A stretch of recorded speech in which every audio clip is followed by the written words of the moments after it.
Türkiye boshqa Ankarada 13 saat isamisiz muhtaram tavshar. Siz Türkiye ovozi radiosining tatar tilindagi topshorini tinglaysiz.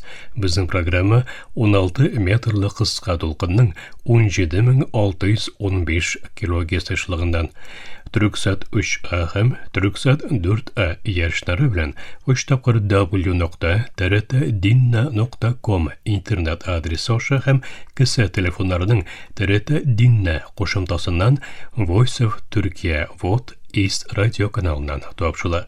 Topşumuzdan bugünkü şaralışında Türkiye'nin tışkı siyaseti programması bilen kızıklı temalar yazmasını takdim ederiz.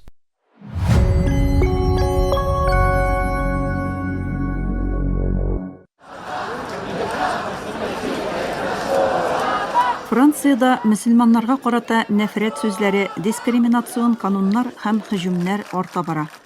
Израильнең Газига каршы сугышы тәэсирендә шиктән тыш уңшы фикерләр Европаның зур өлешендә тиз җәелә. Исламофобия инде яшерен түгел, аеруча Францияда киң тарала. Франциядагы исламофобияны күп очракта аның колониаль үткәненең чагылышы итеп аңларга мөмкин. Дөньявилык, миграция һәм милли үзенчәлек кебек көнүзәк мәсьәләләр зур роль уйнаса да, бигрәк тә Төньяк Африкадагы Франция колониализмының мирасы бүгенге киеренкелекләргә нигез салды. Без хәзер күргәннәр үткәннең дәвамымы? Бүгенге тапшыру TRT Глобалдан Самир Хамманың 2025 елның 14 мартында дөнья күргән Франциядә исламофобия, колониаль тамырлар һәм дәвамлылык исемле мәкаләсенә нигезләнеп әзерләнде. Франция Төньяк һәм Көнбатыш Африканың зур өлешен, бигрәк тә Алжир, Марокко, Тунис һәм Сәхилнең кайбер өлешләрен колонияләштерде. Бу колонияларда халыкның күбесе мөселман иде, ислам нигездә артта калган, яисә Франция цивилизациясына туры килми дип күрсәтелде. Күп кенә белгечләр фикеренчә, бүгенге исламофобия Франциянең Алжирны колонияләштерү белән турыдан-туры бәйләнгән. Et puis surtout les musulmans de France dans leur imaginaire. Тарихчы һәм расычылыкка каршы активист Юсуф Буссума колониализм бары тик җир белән генә бәйле түгел иде. Ул шулай ук мәдәниятне һәм динне контрольдә тоту белән бәйле иде. Ислам проблема булып саналды, диде. Колония чорында Франция расычыл һәм мәдәни иерархия кертте. Колониядагы мөселманнарга диннәреннән баш тартмасалар, тулы гражданлык хукуклары бирелмәде. Мәсәлән, 1881 елда колониаль җитәкчелек җирле хукуклар канунын чыгарды. Бу канун Алжир мөселманнарын хукукларыннан мәхрүм итте, хәрәкәтләрен чикләде һәм ислам динен тыйды. 1905 елда Франция ширкәү белән дәүләтне айыру турындагы канунны кабул итте. Бу канун дөньявилыкны җөмһүриятнең төп нигезе итеп билгеләде. 1905 ел кануны башта католик ширкәүенә юнәлтелгән булса да, бүгенге көндә ул мөселманнарның еш кына җәмәгать урыннарындагы тышкы кыяфәтләре белән бәйле бәхәсләрдә кулланыла. Мәсәлән, мәктәпләрдә яулык бәйләүне тыю яки җәмәгать урыннарында хатын-кызларның йөзләрен каплауны тыю кебек бәхәсләрдә күренә. Авропа парламенты әгъзасы Рима Хассан кебек тәнкыйтьчеләр дөньявилык тигез кулланылмый, аның мөселман гамәлләрне башкаларга караганда күбрәк максат итеп алуын яклыйлар. Il faut pas oublier que la manière de le processus colonial français en Algérie ça a été Алжирдагы колониализм тирән исламофобияны үз эченә алды. Ул Коръәнне тыйды, мәчетләрне япты, хатын-кызларны никапларын саларга мәҗбүр итте, ди Рима Хассан. Аның әйтүенчә, 2021 елда кабул ителгән дискриминацияга каршы канун кебек бүгенге кануннар бу тарихны кабатлый. Бу канун дини төркемнәргә һәм мөселман мәктәпләренә контрольне көчәйтте. Күпләр канунның максатында турыдан-туры мөселманнар булуын белдерә. Соңгы вакытта халык ышанычлары дөньявилык исеме астында мөселман хатын-кызларның спорт белән шөгыльләнгәндә никап киюен кабатлыярга омтылды. Тәнкыйтьчеләр әйтүенчә, бу дөньявилыкны читләштерү коралы итеп куллану. Рима Хассан, бу бары тик шәхесләрнең расычылыгы түгел, бу институциональ исламофобия. Хөкүмәт мөселманнарның кием салымын, мәктәбен һәм спортын тәмик итеп алады. Тел колониаль чордан бирле бик үзгәрмәде. Кайчандыр мөселманнар артта калган һәм куркыныч дип саналды. Хәзер исә ислам террор белән, никап, басым белән бәйләп күрсәтелә. Буссума әйтүенчә, фикер шул ук. ул бары тик заманча рәвештә тәкъдим ителә. L'islamophobie est un des moteurs de cette fascisation. Буссома Франция мөселманнардан тулысынча ассимиляцияләшү таләп итә, әмма шулай ук аларга тигез хокуклар бирми дип сөйли. Исламофобик һөҗүмнәр арта. 2025 елның 25 апрелендә Мали ватандашы Абу Бакар Сиссе исемле егет Франциянең көньягындагы мәчеттә пычак кадап үтерелде. Һөҗүмче җинаять вакытында мөселманнарга каршы мыскыллаучы сүзләр әйтә һәм барысын да видеога төшереп, Snapchatка урнаштырды. Соңыннан илдән качты. Матбугатта Оливер А дип әйтелгән шикле кеше 2004 елда туган Франция ватандашы. Ул 3 көн качканнан соң полициягә бирелде. Масса күләм мәгълүмат чараларындагы хисапларга караганда, ул Италиядән Франциянең көньягындагы Ним шәһәрендә мәхкәмәгә тапшырылды. Ул рас яки дин нигезендә алдан планлаштырылган һәм көчәйтелгән үтерүдә гаепләнергә мөмкин. Сиссенең үтерелүе Франциядә зур ризасызлык тудырды. Башта хөкүмәт вәкаләтлеләре бу җинаятны нәфрәт җинаяты буларак кабул итәргә теләмәде. Аны зур проблеманың чагылышы дип түгел, психик авыру гамәле дип күрсәттеләр. Күпләр моңа протест белдереп урамнарга чыкты. Сиссенең үтерелүеннән 2 ай элек 27 февральдә Жаржу шәһәрендәге француз төрек җәмгыятенең мәчете яндырылды. Бу да мөселманнарга каршы ачык һөҗүм иде, ләкин масса күләм мәгълүмат чараларында бик аз яктыртылды. Бу 2 вакыйга аерым очраклар түгел, алар Франциядә дошманлыкның көчәюен һәм аның колониаль үткәненең дәвамын чагылдыра. Бүгенге золым, кырыслык, Алжир сугышы яки Сетиф үтерүе кебек вакыйгалардан аерылып торса да, тирән дискриминация дәвам итә. Нәрсә эшләргә соң? Рима Хассан Франция үзенең колониаль үткәнен кабул итәргә тиеш дип саный. C'est plutôt un racisme qui est encouragé, voire qui est institutionnalisé. C'est-à-dire... Исламофобия тик томалдан барлыкка килми. Ул без өстендә бер кайчанда эшләмәгән тарихи нигезгә корылган, ди ул. Хакыйкать һәм гаделлек булмыйча торып тигезлек мөмкин түгел, әмма инкар итү һаман да көчле булып кала бирә. Күптән түгел журналист Жан-Мишель Апатиның эшчәнлеге Алжирдагы колониаль көч куллану турында сөйләгән өчен туктатылды. Реакциялар бик күп нәрсә аңлата. Франция һаман да үткәннәрен кабул итүдә авырлык кичерә. Бүгенге тапшыру ТРТ французча мәкаләсенә нигезләнеп әзерләнде. Тыңлаганыгыз өчен рәхмәт. Киләсе тапшыруда күрешкәнгә кадәр исән, имин булыгыз.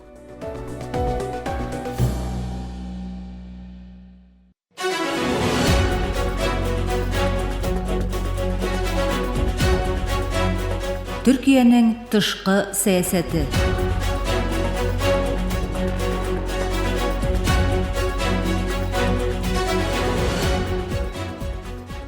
Түркиянең тышкы сәясәте тапшыру төзмәбезнең бүгенге чаралышында НАТО һәм Түркиянең озын сәяхәте салкын сугыштан 21 гасыр янауларына темасына тукталып узарбыз. Халыкара мөнәсәбәтләр белгече, фәннәр докторы Җәмил Нуач Ипәкнең мәсьәлә турындагы аңлатмасын тәкъдим итәбез.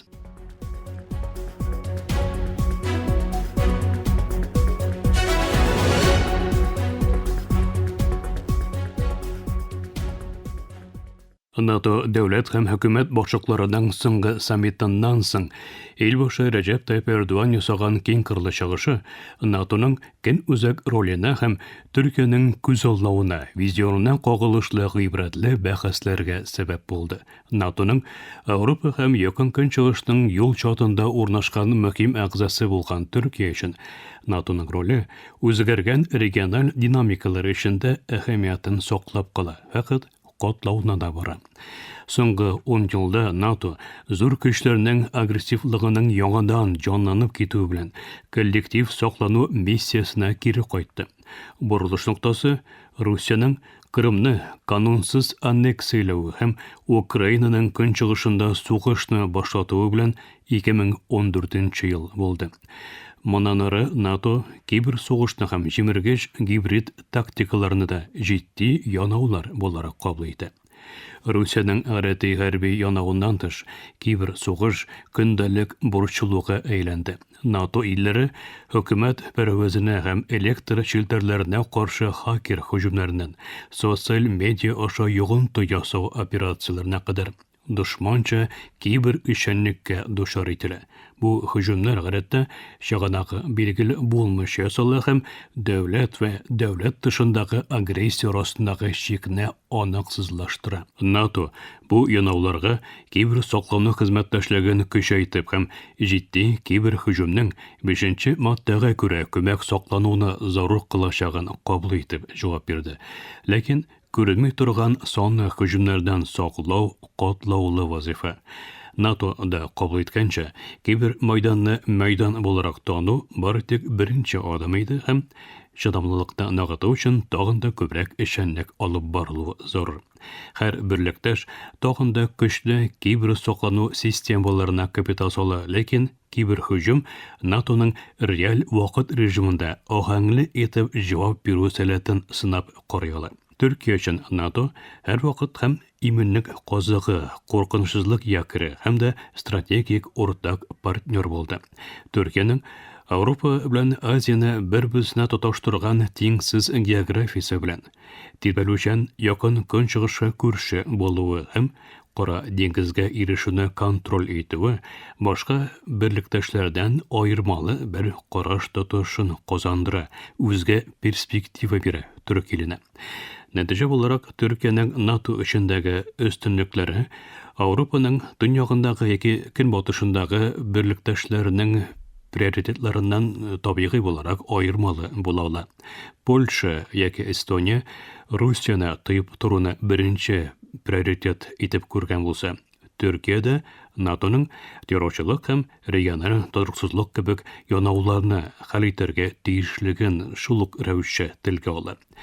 Төрек рәсмиләре ПКК һәм ДИАШ кебек төркемнәргә каршы көрәштә берлектәшләренең Төркия белән терәктәшлек эчендә булуы зарурлыгын еш билгеләп уза. Көнбатыш уртакларының Төркиянең террорчылыкка каршы көрәш усулларын тәнкыйтьләве яки саклануы өчен кирәкле корал сатуларын кечектерүе кебек вазгыятьләрдән Төркия тынычсыз була. Анкара НАТОның 5нче мадда йөкләмәсендә бары тик кагазда гына түгел, гамәлдә дә террорчылыкка каршы киңәйтелүе зарурлыгына һәм Төркиянең иттифакка ышанычының Анкараның иминлек бурчуларының кабул ителүенә бәйле булуына катгый рәвештә басым ясый. Төркия НАТО өчен критик әгъза булуын дәвам итә. Ракета саклану радары кебек НАТОның стратегик җайланмаларына урын бирә. Косоводан Афганстанга кадәр НАТО миссияларында вазифа башкарган зур армияне җитәкли һәм Кара диңгезнең куркынычсызлыгы өчен бик зур әһәмияткә я диңгез кичүе булган бугазларны контроль итә. Көнчыгыш белән көнбатыш арасында тигезлек, баланс урнаштырган Төркия иттифакның көнчыгыш ягын ныклы рәвештә яклаган булса, соңгы чорда сугышның җимеркеш нәтиҗәсенә дучар булган Украинадан ашлык җибәрелүенең җиңеләйтелүе һәм сөйләшүләрне кабул итүе кебек мисалларда күренгәне кебек еш арадашчы ролендә үз өстенә ала.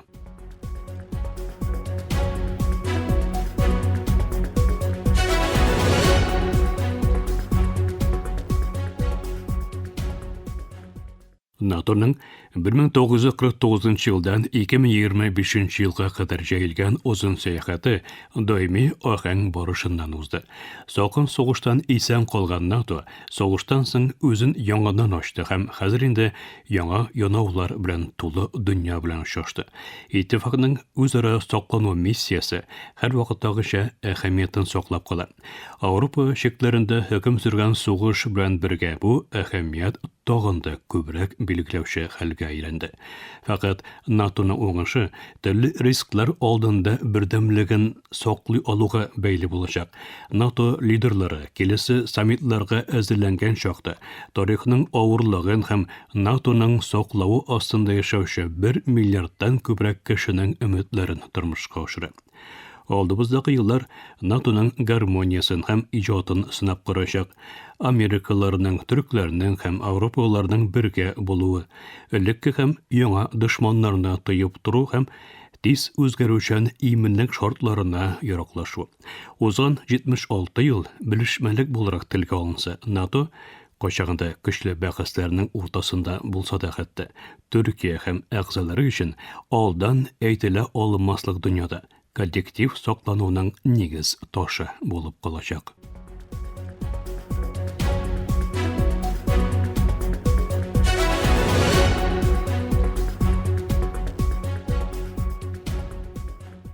Мақтаран Тоншар, халық құры мүнәсәбәтләр білгіші, фәннәр докторы Жәмил Дуач Ибекнің онатмасын тыңладығыз. Келесі топшуда көрішкенге қадар исән имен болығыз.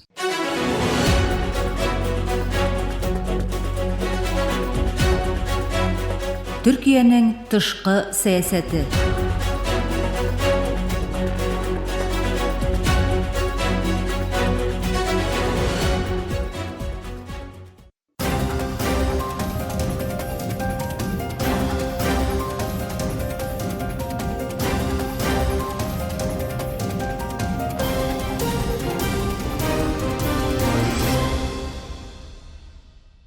Мақтарам Таушар, Түркия Овазы радиосының татар тіліндегі топшылары шушын білін ақырыны қынышты. Топшыларыбызны ершін, интернет һәм кісі телефонларының тәрәтті динне қошымтасы оша тығыныласыз.